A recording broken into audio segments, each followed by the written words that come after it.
Java 19 e Superligës së basketbollit për meshkuj kishte në kalendar derbin verior Beslidja-Vllaznia, ndeshje luajtur në Aslan Rusit, kryeqytetit me Lezhjanet pritës. Dy skuadra këto që vinin në këtë përballje me Lezhjanet kryesues të klasifikimit dhe Vllaznia që pason vendin e dytë. Përtej potencialit të Beslidjes së mirë investuar për të shpallur kampione, Vllaznia luajti denjësisht duke rivalizuar gjatë 3 periudhave të para, ndërkohë që në të katërtën Lezhjanet krijojnë shkëputje.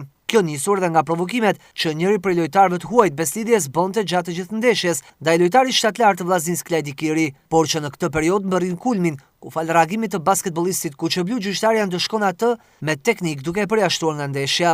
Largimi i Kirit nga loja ndikoi jo pak në aspektin psikologjik në rallë të kuqebluve, por dhe në boshllëkun e krijuar në formacion. Referuar e curisë së takimit 10 minutat e para të periudhës së parë u mbyllën 18-17, edhe perioda e dytë ka rivalitet, por është sërish Beslidja drejtuar nga Afrim Bilali, që fiton këtë rallë 25-20. Me kthimin në fushë në pjesën e dytë, Vllaznia drejtuar nga Eni Llazani është më dominuese dhe fiton periudhën e tretë duke ngushtuar me 2 pikë diferencë. 67-65, atëherë kur pritej që 10 minutësh i fundit të kishte rivalitet, ndodh incidenti që e largon Kirin nga fusha.